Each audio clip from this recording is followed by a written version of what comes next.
හරි. අපි එදා පන්තියේදී කරා 5 ගැන. ඒ 5 වල තියෙන්නේ ඇත්තටම මේ රටාවක් නැති දශම. දශම වලට රටාවක් තියෙනවා නම් ඒක හැමසෙම පරිමේය සංඛ්‍යාවක් වෙනවා. පරිමේය සංඛ්‍යාවක් කියන්නේ මේ වගේ එකක්. අපි කියමු 7 බෙදීම 19. ඒ කියන්නේ පූර්ණ සංඛ්‍යා දෙකක බෙදීමක් හැටියට තියෙන එකක්. 3 බෙදීම 4. එහෙම නැත්නම් අපි හිතමු ඍණ 2 බෙදීම 7. මේවා පරිමේය සංඛ්‍යා. පූර්ණ සංඛ්‍යා වුණත් අපිට ලියන්න පුළුවන් මේ වගේ භාග සංඛ්‍යා විදිහට. ඒකට පූර්ණ සංඛ්‍යාත් වැටෙන්නේ පරිමේය සංඛ්‍යා වලට. හැබැයි අපි අද සලකමු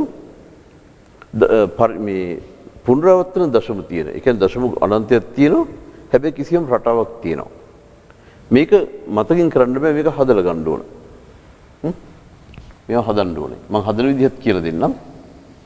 අපි ගමු නිකන් පොඩි එකක් මුලින්. අපි ගමු 7න් 1. 7න් 1 ගත්තොත් මේක අපිට ලියන්න පුළුවන් මේ විදිහට.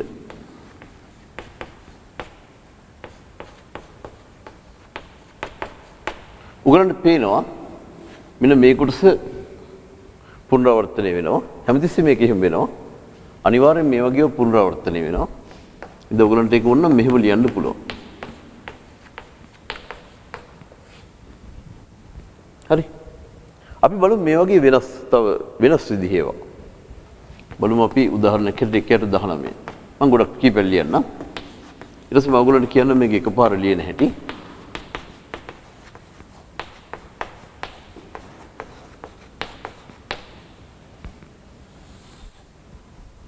ඒ කියන්නේ ওই කොටස දිගටම පුනරාවර්තනය වෙනවා. ඒ කියන්නේ මේ ටික ලිව්වා කියන්නේ ඊටු ඔක්කොම ටික ලියන්න පුළුවන්. දැන් මේක ගත්තොත්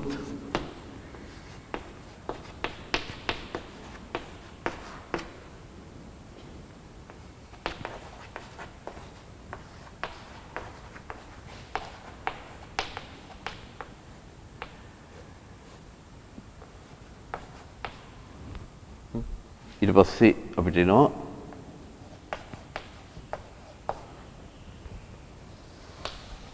එතන දශම ස්ථාන 28ක් තියෙනවා. මේක 29 නේ. එතන 28ක් තියෙනවා.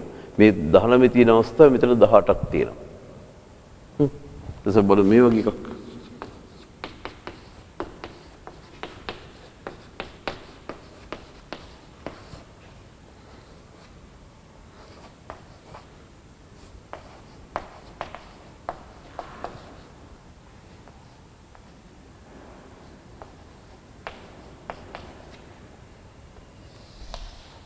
මේක හරියටම තියෙනවා 22ක්.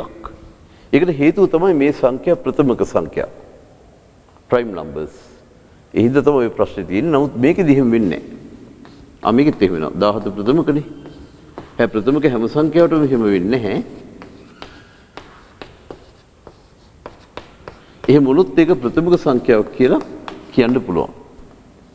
දැන් මේකේ තියෙනවා 16ක්. හැබැයි ඊගොටම එකක් ලියන්නම් ඒක එහෙම වෙන්නේ නැහැ. මොකද ඒකට හේතුව ඒක මේ ඒකේ හරය ප්‍රථමක සංඛ්‍යාවක් නෙමෙයි. මේක එක තියෙන්න ඕනේ නැහැ. වෙන එකක් තිබ්බට ප්‍රශ්නයක් නැහැ. මම ලියන්නම් මෙහෙම එකක්. 3/29. 3/29 මෙහෙම ලියන්න පුළුවන්.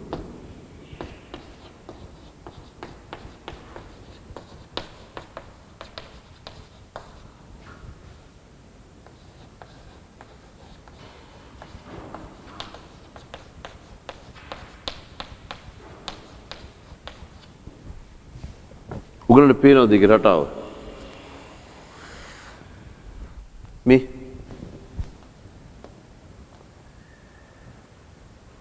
පේනවද රටාව? මෙතනින් පටන් ගන්න. මේක නිකන් චක්‍රීය ගතියක් තියෙනවා, සික්ලික් ගතියක්. මේ එකකින් පටන් අරගෙන ආයෙ මෙහෙ වෙනවා. මේ ඔක්කොම ටික මේ පිළිවෙලට වෙනවා. මේවල නිරෝධතාවය උගලන්ට චෙක් කරන්න පුළුවන්. Google එකේ තියෙනවා 200 digit calculator කියලා එකක්. ඒකට ගිහිල්ලා මේක ගියාම ඔයගොල්ලෝ මේ දශම ස්ථාන ඔක්කොම එනවා. මම මේ කියන්නේ හැබැයි මම මේ හැදුවේ මේක මම ගත්තේ මේක හදලා. කියන්නේ මේක හදලා මම ගත්තා. ඊට තව එකක් තියෙනවා මේ වගේ. බලමු මේක. දැන් මේක ප්‍රථමක සංඛ්‍යාවක් නෙමෙයි. ඒ නිසා මේකේ 118ක් වගේ හිම ඉන්න ඕන කියලා එකක් නැහැ. මේ 119 කියන්නේ 7 වරක් 17. මේක ගත්තොත් මෙහෙම වෙන්නේ.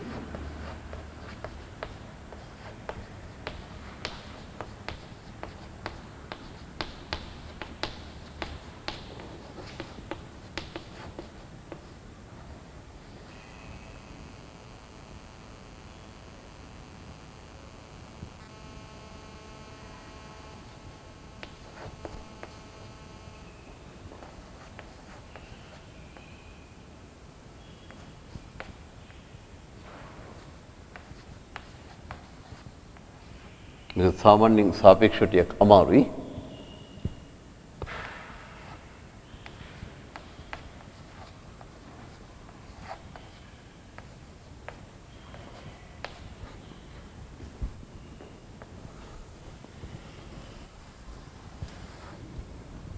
මේක තියෙනවා 40 බලමු 8ක් 1 2 3 4 5 6 7 8 9 10 11 12යි 16යි 20යි 24යි 28යි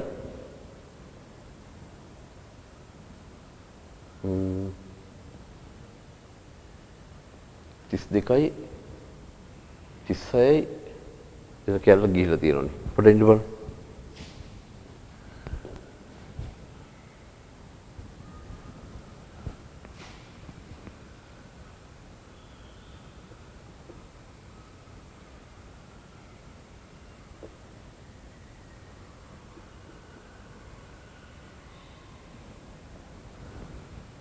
ඔව් මේක වැරදි.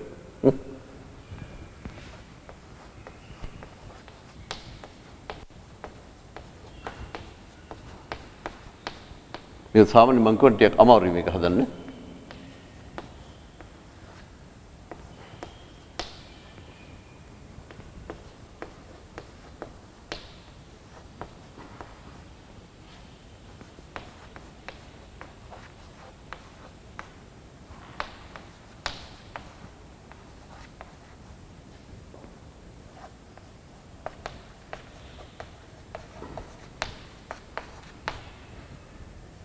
දැන් මම හිතනවා හරි.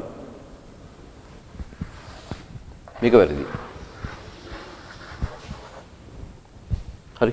ඒක තමයි බෙදද්දි මම වරද්ද ගත්තා. දැන් බලමු මේක 48ක් තියෙන්න ඕන 4යි 8යි 12යි 16යි 20යි 24යි 28යි බලමු පොඩ්ඩක් 1යි 2යි 3යි 4යි අපි 4 කැරි වලට ගනිමුකෝ 5යි 6යි 7යි 8යි 9යි 10යි 11යි 12යි 48ක් තියෙනවා. හරි.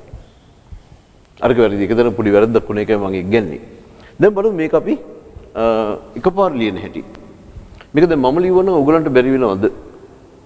ඔයගලන්ට බැරිද මෙහෙම ලියන්න එකපාර? බෙදලා. මේව මතකින් තියන්න බෑ මේක බෙදන්න ඕනේ. මේක ඔයගලන්ට බෙදලා ලියන්න පුළුවන්ද? හරි. මම ඔයගලන්ට කියලා දෙන්නම් ලියන විදිය. මේක මේ ක්‍රමය මේක මම හැබැයි මේකට වෙන ක්‍රමයකුත් පාවිච්චි කරනවා. මම මේ ක්‍රම දෙකම බද්ධ කරලා තමයි ඉක්මනින් ලියන්නේ. ඒ ක්‍රම දෙකම ඕගලන්ට කිව්වට එක ක්‍රමයක් තේරෙන්නේ නැහැ. එහෙනම් මම මේ මම ටික දිග ක්‍රමයක් තියෙන එක කියලා දෙන්නම්. මේක හොයාගත්තේ කවුද දන්නවද? මේක හොයාගත්තේ අර 5 වල නිවැරදියගේ හොයාගත්ත මාධවම තමයි. මාධව තමයි එතෙම වේදික ගණිතය කලින් තිබුණා. ඒක තව පොඩ්ඩක් මොකද්ද උපමට්ටම් කරලා ගත්තේ මාධව. මෙන්න මේ සංඛ්‍යා රටා ගන්නකොට මාධවට පොඩි දෙයක් කල්පනා වුණා. ඒක තමයි මේකේ චක්‍රීය බවක් තියෙනවා. මම ඒකයි ඔයගොල්ලන්ට මේ දෙකම කරලා පෙන්නුවේ. මේ තියෙන මෙන්න මේ දෙකේ. මේක වටේට උහුම ලිව්වොත් දාමයක් වගේ අපහුව ඒ කියන්නේ මෙතන මේ 1.23 ලිව්වා කියන්නේ 2.23 3.23 5.23 4.23 මේ ඔක්කොම ටික මේක ඇතුලේ තියෙනවා. මේ පටන් ගන්න ලක්ෂ්‍ය විතරයි වෙනස් වෙන්නේ. දැන් මම මේක පටන් ගත්තේ මෙතනින්. 1.3යි 29 මේක. මෙන්න මෙතනින් පටන් ගත්තේ. දැන් ඔයගලන්ට ඕන නම් 2.29 ගන්න. ඔයගොල්ලෝ පටන් ගන්න ඕන එක මෙතනින්. ඒ වගේ. ඔයගලන්ට ඕන උදාහරණයක් හැටියට 15.29 ගන්න. ඒක පටන් ගන්න ඕන මෙතනින්. අයතම මේ උත්තරේ අපිට පොඩි කැල්කියුලේටර් එකකින් හදලා ගන්නත් පුළුවන්. මේ උත්තර දශම ගාන පුංචි කැල්කියුලේටර් එකකින් ඔක්කොම ටික ගන්න පුළුවන්. නමුත් දැන් නම් Google එකේ තියෙනවනේ 200 digit calculator කියන එක ගහපු ගමන් දශම 200කට විතර ගන්න පුළුවන්. ඒතර ඒකේ උගලන්ට මේ උත්තර වල නිර්වද්‍ය භාවය ඕනනම් චෙක් කරන්න පුළුවන්. මම උගලන්ට කියලා දෙන්නම් දැන් මේක මොකක්වත් නැතුව එකපාර බෙදෙන හැටි. මේක බෙදන්න පුළුවන් වෙන්නේ මේ මුලින් මම පෙන්නන්නම් අග 9 තිබ්බොත්. හරේ අග 9 තිබ්බොත්. දැන් මම මේ බෙදපු එකක්ම ගන්නවා. මම ගන්නකො එකයට 29 ගන්නකො. මේක තමයි බෙදන්නේ. මේක මාධවගේ ක්‍රමය. මම මේකට වෙන ක්‍රමයකුත් පාවිච්චි කරලා දෙක කම්බයින් කරලා තමයි මම හදන්නේ. නමුත් මේක ක්‍රමේ ලේසි. දැන් අපි ගමු මේ අග 9 තියෙනවා නම් මේක ඕන කෙනෙකුට කරන්න පුළුවන්. මේක ඇත්තටම පහේ පන්ති ළමයෙකුටත් කරන්න පුළුවන් කියලා මම හිතනවා. 9 නම් අග තියෙන්නේ. හරේ තියෙන දකුණු පැත්තේ සංඛ්‍යාව 9 නම් උගල කරන්නේ මෙන්න මේකට එකක් එකතු කරනවා. මේකට එකක් එකතු කරනවා. මේ විතර සංඛ්‍යාවට එකක් එකතු කරනවා. ඒක තමයි 3. ඊට පස්සේ දැන් දශම ස්ථාන ලියන්න මේක ඇත්තම ක්‍රම දෙකකට කරන්න පුළුවන්. හරි? මම මේ එක ක්‍රමයකට කරලා පෙන්නන්න. එතෙ මේ ක්‍රම 3ක් නෙවෙයි ක්‍රම තියෙනවා 10ක් විතර මේක හදන්න. මම ඒ ඔක්කොම සංකලනය කරලා තමයි හදන්නේ. නමුත් ඔයගොල්ලන්ට මම එකක් කියලා දෙන්නම්. මාධව කරන ක්‍රම يعني කරපු ක්‍රමේ කියලා දෙන්නම්. මේක ඔයගොල්ලෝ කරන්නේ මේ එක ලියනවා මෙහෙම. එක ලියලා විස්රමයෙන් බෙදන්න අමාරුයිනේ. ඔයගොල්ලෝ 3ෙන් බෙදනවා. එච්චරයි. 3ෙන් බෙදන්න පුළුවන් නේ ඔයගොල්ලන්ට. 3ෙන් බෙදාගෙන යනවා. 3ෙන් බෙදද්දි මෙහෙමයි කරන්නේ. මේ පැත්තට දානවා ලබ්ධිය. මේ පැත්තට දානවා ශේෂය. ලබ්ධිය මුලින් නෙමෙයි. ලබ්ධිය මේ පැත්තට, ශේෂය මේ පැත්තට. එහෙම නැත්නම් කෝෂන්ට් එක මේ පැත්තට, රිමේන්ඩ් එක මේ පැත්තට. කියන්නේ බෙදුවමෙන් උත්තරය මේ පැත්තට, ඉතුරු ගාන මේ පැත්තට. මේක 3ෙන් බෙදන්නකො. එක 3ෙන් බෙදන්න බෑනේ. ඒ හින්දා උත්තරේ බිඳුවයි. එක 3ෙන් බෙදුවම ඉතුරු 1යි. දැන් තියෙන සංඛ්‍යාව 10. 10 අපි 3ෙන් බෙදනවා. 10 3ෙන් බෙදුවම කීයද? 10ට 3 ඒවා 3යි. ඉතුරු 1යි. දැන් අපි 13 බෙදනවා කීයද? 3. පොඩි සාමාන්‍ය ළමයෙකුට කරන්න පුළුවන් මේක. හරි? එතකොට 13 3ෙන් බෙදුවම 13ට 3 ඒවා 4ක් යනවා. ඉතුරු 1යි. 14ට අය බෙදනවා 3ෙන්. 14 3ෙන් බෙදුවම උත්තරේ 4යි. ඉතුරු 2යි. ඊට පස්සේ 24 අපි 3ෙන් බෙදනවා. ඒතර 8ක් යනවා ඉතුරු 0යි. දැන් අපි 8 බෙදනවා 3ෙන්. 8 බෙදමුම් 3ෙන් දෙකක් යනවා 3 ඒවා ඉතුරු 2යි. දැන් තියෙන 22. 22 3ෙන් බෙදුවම 3 ඒවා 7ක් යනවා ඉතුරු 1යි. දැන් මොනවද මේ තියෙන්නේ මෙතන? ඔන්න සංඛ්‍යා ටික අපි ලියමු දශම ස්ථානයක් දාලා. 3යි 4යි 4යි 8යි 2යි 7යි. උගල දැක්කේ නැද්ද ඔහොම එකක්? මේදී මේක දිගටම ওই දේ කරා නම් මේ දශම ස්ථාන ඔක්කොම ටික ගන්න පුළුවන්. හරි. මේකටත් ඒ ටික තමයි. මේකේ අගේ 9නේ තියෙන්නේ. අගේ 9 තියෙනද ඔයගොල්ලෝ වැඩි කරන්න ඕන එක මේ එක කියන්නේ 12න් වැඩි කරන්නේ නෙමෙයි බෙදන්න ඕන 12යි. දිගටම 12න් බෙදාගෙන ගියා මේ ටික ගන්න පුළුවන්. අපි ඕන එකක් පොඩ්ඩක් බලමු. උඩ තියෙන එකනේ. මේක 12න් බෙදමු. උත්තරය මෙතන, ශේෂය මෙතන. එකට 12 ඒවා නැහැ. බිඳුවයි ශේෂය 1යි. එකනේ තිබුණේ. දැන් 10. 10 12න් බෙදුවම 10ට 12 ඒවා යන්නේ නැහැ. බිඳුවයි ඉතුරු 10යි. දැන් 100ක් එනවා. 100 බෙදනවා අපි 12න්. 100 මොකද මේ සංඛ්‍යාවට එකක් එකතු වෙනවනේ. මේක 12 වෙනවනේ. මේක 12න් බෙදුවම මේකට 12 ඒවා 8ක් යනවා. ඉතුරු 4යි. එතකොට 48 අපි 12න් බෙදනවා. 48 හරියටම 12න් බෙදනවා. උත්තරේ 4යි ඉතුරු 0යි. ඊට පස්සේ මොකද කරන්නේ? ආයෙ මේක 12න් බෙදනවා. 0යි ඉතුරු 4යි. මොකද මේ 4 කියන එකට 12 යන්නේ නැහැ නේ. ඉතුරු 4යි. 40ට 12 3යි ඉතුරු 4යි. හරිද? 40ට 12 3ක් යනවනේ ඉතුරු 4යි. 48ට 12 3යි ඉතුරු 7යි. 73ට 12 6ක් යනවා. 72යි ඉතුරු 1යි. මේ මොනවද මේ සංඛ්‍යා? මේ තියෙන්නේ 0.8 4යි 0.3 3 6යි. එහෙම ලියන්න පුළුවන්. මේකෙන් පස්සේ මාදව කරලා තියෙන ලස්සන දෙයක්. මේකෙන් පස්සේ මොකද මේකේ තියෙන චක්‍රීය බවක්. මම චක්‍රීය බව පොඩ්ඩක් පෙන්නන්න. ඒ චක්‍රීය බව පාවිච්චි කරලා හින්දුස්තානි සංගීතයේ ශ්‍රුති වල සංඛ්‍යාත ටික එයා දීලා තියෙනවා. එයා තමයි සංඛ්‍යාත හරියටම දුන්නේ. ඒ කියන්නේ ශ්‍රුති කියන්නේ මෙහෙම දැන් අපි දන්නවනේ වෙස්ටර්න් සිස්ටම් එකේ. ඒ කියන්නේ බටහිර සංගීතයේ තියෙනවා මොකද්ද? C sharp D sharp E අන්න එහෙම උගල දෙකලා තියෙනවා. කීබෝඩ් එක තියෙනවනේ කළු සුදු පාට නෝට්ස් 7යි කළු පාට නෝට්ස් 5යි. ඔක්කොම 12ක් තියෙනවා. හැබැයි හින්දුස්තානි සංගීතේ රාගධාරී සංගීතයේ තියෙන 22ක්. ඒතර ශ්‍රුති 22ක් තියෙනවා. අන්නේ ශ්‍රුති 22කේ සංඛ්‍යාත ගන්න ටිකක් මෙන්න මේ හැඩේ. මෙතන 22 23නේ තියෙන්නේ. මෙතන බලන්න මේ සංඛ්‍යා 22ක් තියෙනවා. මෙන්න මේක අපි මේ සකස් කරොත් ඒ කියන්නේ මම අර කිව්වා වගේ 1ට 23 මේක ඇතුලේ තියෙනවා. 2ට 23 මේක ඇතුලේ තියෙනවා. 3ට 23 මේක ඇතුලේ තියෙනවා. පටන් ගන්න තැන විතරයි වෙනස් වෙන්නේ. මේක නිකන් චක්‍රයක් වගේ. චක්‍රය පටන් ගන්න තැන හොයාගත්තොත් මෙහෙම යන්න පුළුවන් ඒ දශම ස්ථාන හරහා. ඒක අද කරන්න ගියොත් පොඩ්ඩක් දිග වැඩි. මම චක්‍රීය බව විතරක් පොඩ්ඩක් පෙන්නන්නම්. 7න් එකක් ගමු අපි. 7න් එක ටිකක් ලීසි. මොකද පොඩ්ඩනේ ඒක පෙන්නන්න තියෙන්නේ. බලන්න 7න් එකේ තියෙන්නේ මෙහෙම.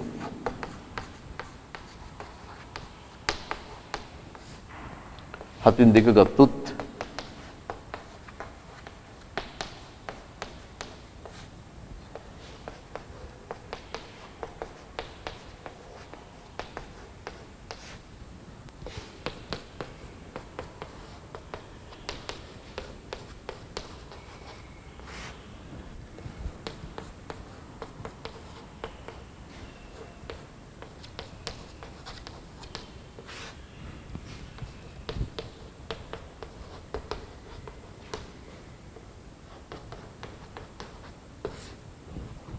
දැන් බලන්න පොඩ්ඩක් මේ සංඛ්‍යා ටික රවුමට ලිව්වොත්